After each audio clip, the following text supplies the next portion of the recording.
Bonjour à tous et bienvenue sur le podcast Cardano français. J'espère que vous allez bien et que ce début de semaine se passe en beauté pour vous. Alors, encore une fois, toutes mes excuses. Le début de l'année a été difficile. La pandémie au Québec me fait suer énormément parce que les mesures sont très draconiennes ici. Alors, il y a eu un couvre-feu, il y a eu justement l'école à la maison, le télétravail et tout ça s'est prolongé depuis le début de l'année jusqu'à vendredi dernier.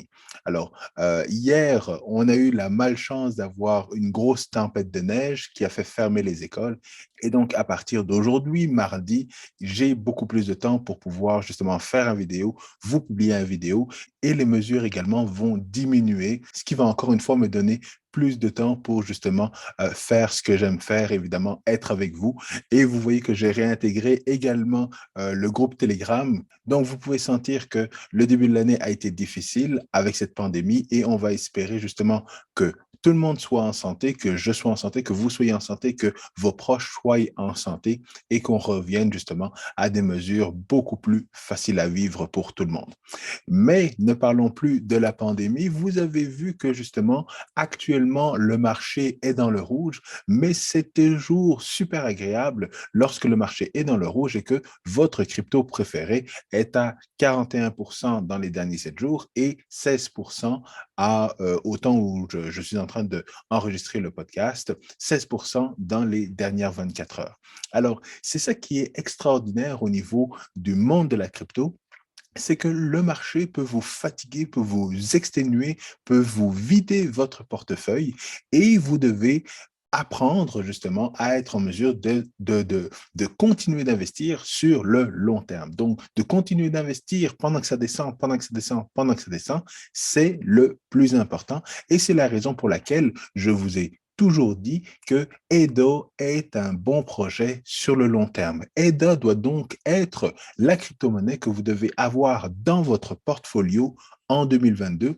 Et ce n'est pas juste moi qui le dis, c'est une grosse quantité de YouTubeurs qui en parlent à leurs 200, 300, 1 million de followers. Et c'est ce dont on va parler dans la vidéo. Donc, si vous aimez toujours le contenu de mes vidéos, et n'oubliez pas de smasher bien fort le bouton like, abonnez-vous à la chaîne YouTube et partagez l'épisode avec le plus de monde possible parce que c'est toujours agréable que nous soyons ensemble dans l'adversité. Vous me soutenez et je cherche également à vous soutenir. Et évidemment, lorsque Cardano est dans le vert, eh bien, il faut tous se féliciter parce que nous sommes des hodlers, nous sommes des investisseurs et la réussite arrive à tous ceux qui savent investir avec patience. Alors, je ne vous parlerai pas énormément de Bitcoin parce qu'il n'y a rien qui se passe au niveau de Bitcoin. Toujours la même chose, toujours le même pattern.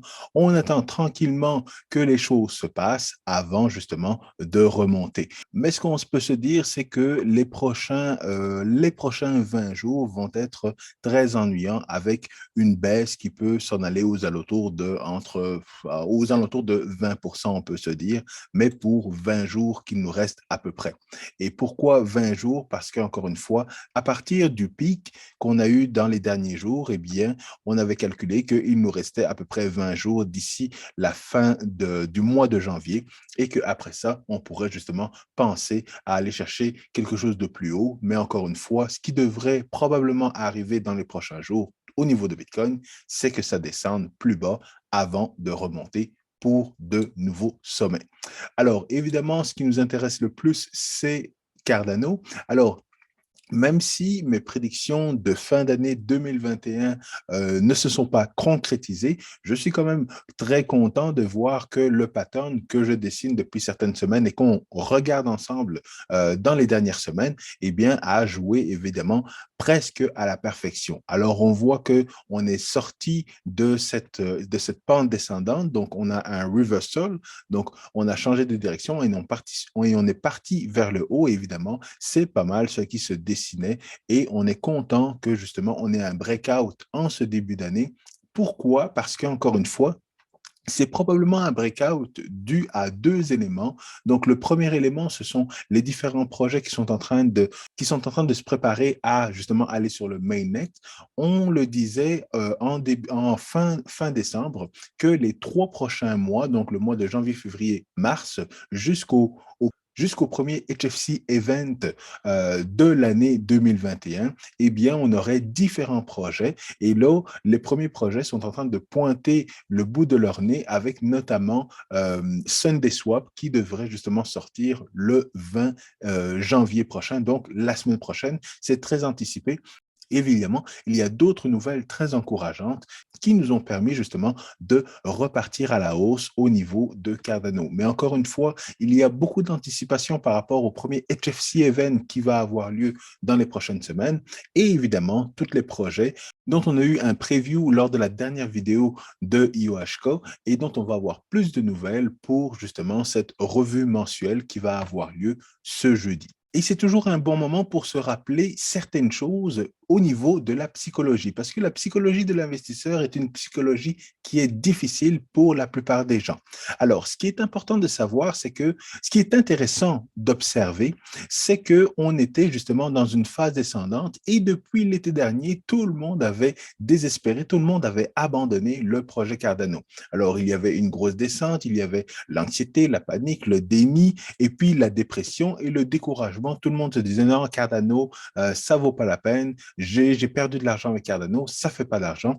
Alors que moi et d'autres personnes, on vous disait que c'était le meilleur moment pour acheter parce que, encore une fois, c'est quand ça descend que vous devez acheter. Et on l'a vu encore une fois, donc depuis l'été, ça descendait, ça descendait, ça descendait. Et à chaque fois, c'était des opportunités d'acheter, d'acheter, d'acheter. Et là, comme vous le voyez, là, on est en train de remonter. Donc, évidemment, la psychologie doit être différente et ça doit être des moments pour vendre si vous êtes intéressé à vendre, bien évidemment. Alors, pourquoi c'est intéressant de vendre à certains moments? Parce que si on le regarde, ben, à chacune des barres, eh bien, c'est un 13%, c'est potentiellement un 27%, c'est potentiellement un 50%. Alors, on l'a vu dans les derniers 7 jours, eh bien, vous avez fait probablement un 41% si vous avez acheté au plus bas. Donc, encore une fois, prendre des profits de temps en temps, ça fait du bien au moral, surtout quand on est dans une pente descendante. Mais ce qu'il faut se rappeler au niveau de la psychologie, c'est qu'il faut être prêt avant que la majorité des gens soient prêts. Donc là, on n'est plus dans le désespoir, on commence à avoir un petit peu plus d'espoir, mais vous voyez que entre l'espoir et l'optimisme, eh bien, il y a une certaine montée, mais qu'il y a des corrections également. Et c'est maintenant que vous devez vous préparer et développer votre stratégie, à savoir quand est-ce que vous allez commencer à prendre des profits. Et comme on le voit, entre la psychologie de Wall Street et le graphique de Cardano, eh bien, vous voyez que dans le fond, entre le disbelief et Hope, il y avait une grosse montée exactement comme ce qui se passe à ce niveau-ci. Entre le disbelief puis le Hope, on a une grosse montée.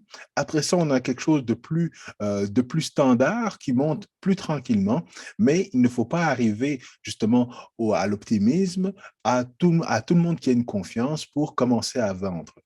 C'est pour ça que, encore une fois, je vous encourage à suivre certaines formations dont la formation de mon ami Paul, encore une fois, que vous pouvez suivre, que vous pouvez acheter et dont vous avez un rabais si vous cliquez évidemment sur le lien dans la description. Si ça vous intéresse, vous avez le lien dans la description. Vous avez un rabais si vous utilisez le mot podcast Cardano 10.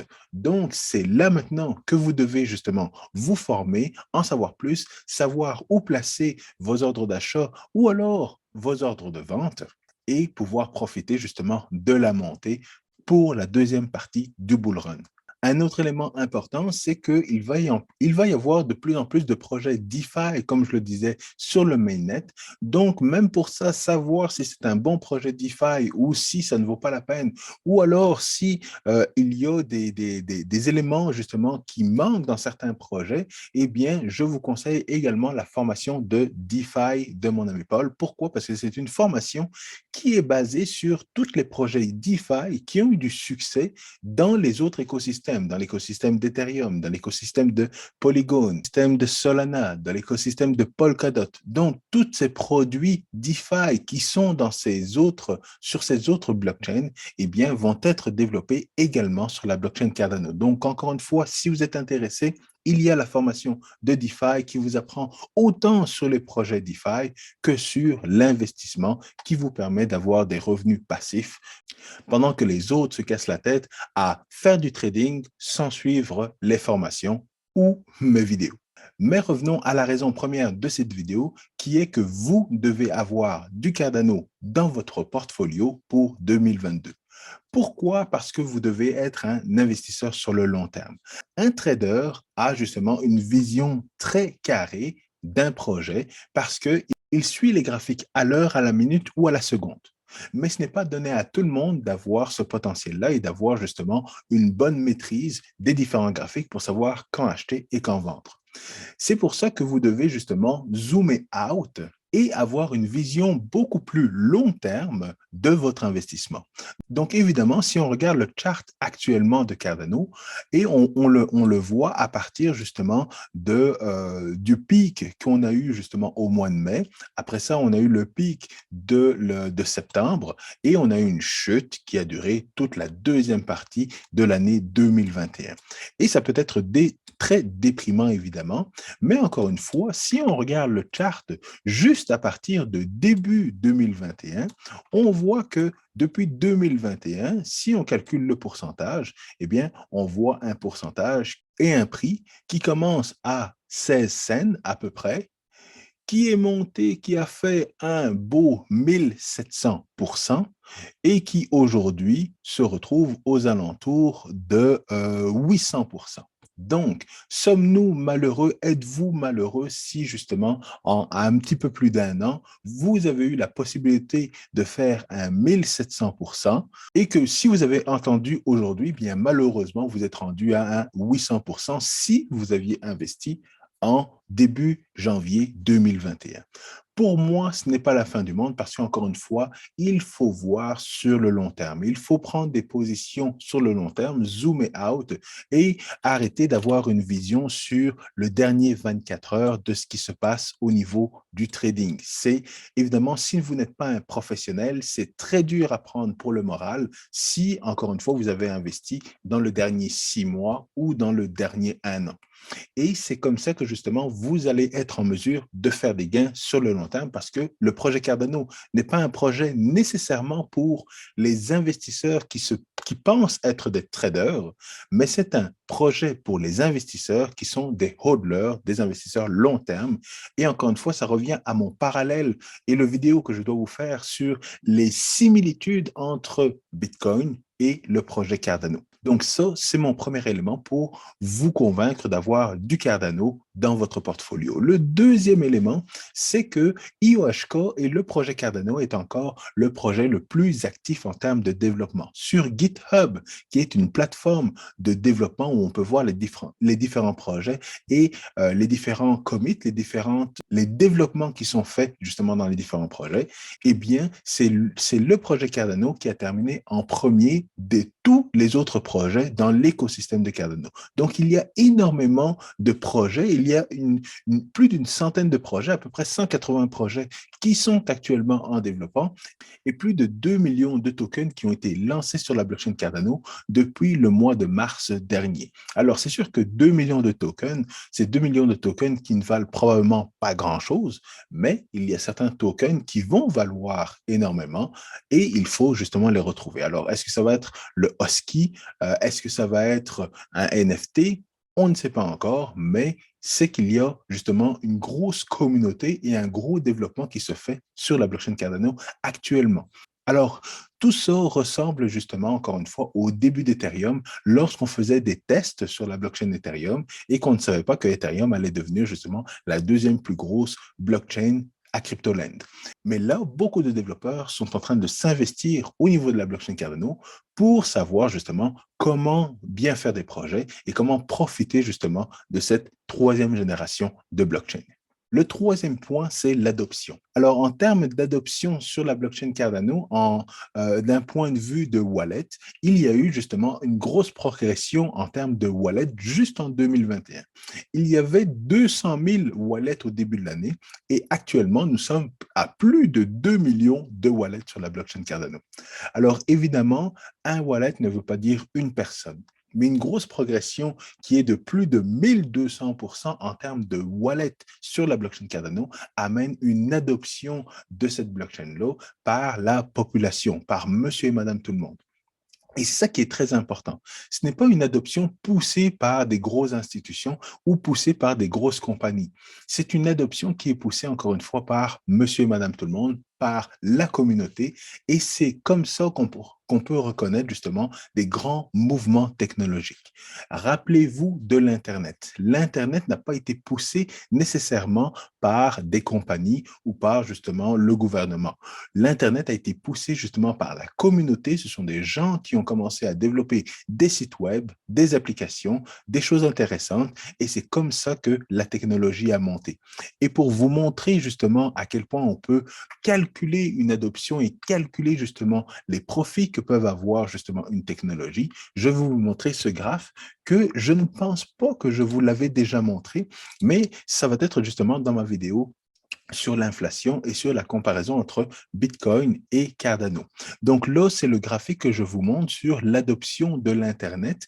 Et comme on le voit, l'adoption de l'Internet est en blanc et l'adoption des crypto-monnaies est justement en orange. Et ce qu'on peut voir, c'est qu'à peu près sur la même période de temps, on voit que l'adoption des crypto-monnaies est de loin supérieure à l'adoption de l'Internet. Évidemment, parce que les crypto-monnaies utilisent l'Internet, c'est pour ça que l'adoption est beaucoup plus rapide. Mais il y a quand même un travail d'infrastructure qui doit être fait au niveau des crypto-monnaies. Et ça a été le même défi au niveau de l'Internet pour avoir une grosse adoption. Sans toutes les infrastructures que nous avons, qui ont été développées, eh bien, il n'y aurait pas eu une grosse adoption de l'Internet. Et là, on voit que l'adoption des crypto-monnaies est beaucoup plus rapide que l'adoption de l'Internet, alors que l'Internet est la plus grosse technologie que nous avons connue dans le monde. Et donc, si justement les cryptos ont une plus grosse adoption, eh bien, vous devez faire justement vos calculs vous-même et vos anticipations vous-même et voir l'impact que ça va avoir dans les 10 prochaines années. Alors, j'utilise justement ce graphique-là pour vous démontrer que l'adoption de Cardano en termes de wallet est une adoption qui est aussi rapide que l'adoption justement pour Bitcoin et qu'encore une fois, entre Bitcoin et Cardano, beaucoup de similitudes. Pourquoi? Parce que Bitcoin a été poussé par la population, par la communauté. Cardano est poussé également par la communauté. Et c'est comme ça que justement, on a des adoptions massives et beaucoup d'intérêt et des projets beaucoup plus solides, des blockchains qui ont un potentiel sur le long terme versus des blockchains qui sont poussés par des angel investors et d'autres grosses compagnies d'investissement parce que pour eux, une fois qu'ils ont fait leur argent, et ils retirent leur billes et ils quittent l'écosystème. Donc ça, c'est un autre élément très important pour vous convaincre que vous devez avoir du Cardano dans votre portfolio en 2022. Un quatrième élément, c'est également au niveau des réseaux sociaux. Alors, l'adoption de Cardano au niveau des réseaux sociaux, c'est une adoption c'est beaucoup plus de membres qui se connectent et c'est un petit peu plus de 450% de progression. Et ça, c'est à travers les différents réseaux sociaux, que ce soit YouTube, que ce soit Twitter, que ce soit Telegram, que ce soit Facebook et ainsi de suite. Donc, sur tous les réseaux sociaux, quand on les regroupe tous, on voit une adoption de plus de 400%. Ça veut dire qu'il y a beaucoup d'intérêt pour la communauté et pour de faire du bouche à oreille dans le fond. Parce que ce n'est pas en faisant du marketing qu'on a la meilleure publicité, c'est évidemment en parlant de ses investissements à monsieur et madame tout le monde, à ses collègues, à ses amis. Et même d'un point de vue institution, c'est lorsque justement on a des gros retours sur investissement alors que tous les projets crypto sont dans le rouge, Cardano est dans le vert. Et dans ces cas-là, eh bien, ça attire beaucoup plus l'œil des autres investisseurs parce qu'ils se demandent ben, pourquoi lui fait de l'argent alors que moi, je n'en fais pas. C'est quoi ce projet Cardano-là? Et c'est là que justement, on tombe et on commence à en apprendre plus sur le projet Cardano, sur l'écosystème. Et quand on voit tout ce qui est en train de se développer dans l'écosystème avec tous les projets qu'on entend jusque maintenant, eh bien là, on veut investir avant que la fusée ne décolle. Donc ça, c'est un autre élément à ne pas négliger. Alors, le dernier point, évidemment, c'est le temps.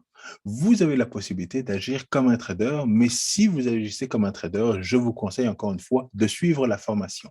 la formation va vous permettre d'apprendre les trucs, les astuces, les outils pour vous permettre de bien placer vos pions. Mais, mais en même temps que d'être trader, vous pouvez être un investisseur qui permet justement d'en avoir plus pour votre argent. En achetant plus haut, vous pouvez évidemment acheter de plus en plus lorsque ça descend pour que tout revienne à la moyenne lorsque ça remonte.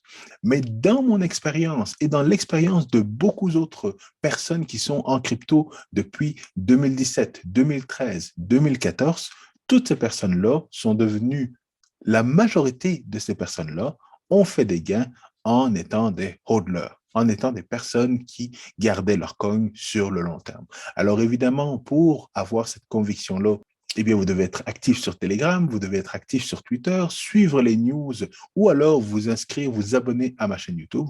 Mais le temps va vous donner raison d'avoir justement investi ou d'avoir eu du Cardano dans votre portfolio. Et le temps, ça peut être 6 mois, ça peut être 1 an, ça peut être 3 ans, ça peut être 5 ans, mais je vous garantis que plus le temps va avancer, plus votre portfolio va vous dire merci. Et ça, c'est mon conseil pour le début de l'année 2022. Alors, je termine là-dessus. Merci beaucoup. Je vous garde quelques surprises pour la semaine prochaine. J'ai déjà une interview qui va sortir lundi prochain sans faute sur un projet français et je ne vous en dis pas plus. Et je vais également avoir mon ami Paul dans les prochaines semaines et nous allons parler vraiment de choses très intéressantes qui vont vous donner un certain aperçu de ce qui va se passer en 2022. Alors, merci à tous. Je vous souhaite une bonne semaine. À très bientôt. Peace.